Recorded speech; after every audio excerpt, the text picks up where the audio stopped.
Liz Truss could shortly be forced to call a general election, according to a leading political commentator. Christopher Hope, the associate editor of the Daily Telegraph, remarked that no one voted for the radical shift in economic policy pushed by Liz Truss and Kwasi Kwarteng.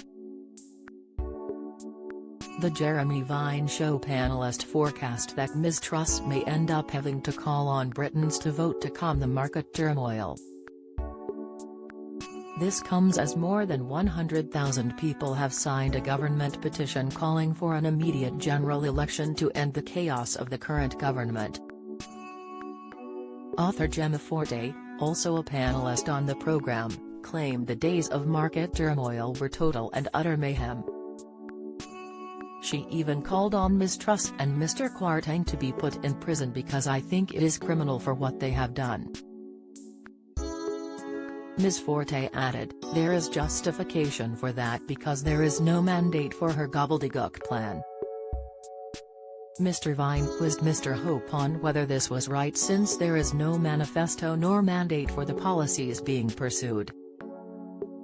The political editor responded, in the 2019 manifesto, there was no mention of cutting the 45p tax rate. No mention of national insurance increase or decrease. Therefore there is an argument that there should be an election shortly. Ms. Forte called the situation an unmitigated disaster, prompting Mr. Vine to say, let's see, we are only in the first month. Also in the program, the panel discussed the electoral wipeout that the Conservatives would face if an election was held today. This comes after a new YouGov poll shows Labour an astonishing 33 points in front of the Conservatives.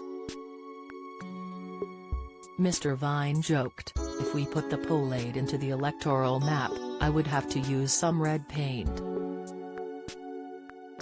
There would be a lot of blue going red.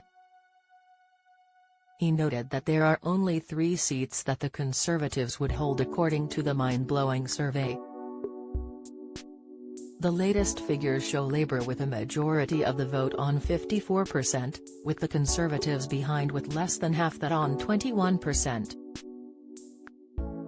The model shows the Tories holding 3 seats while Labour win 565 seats out of 650 in the Commons. Read next.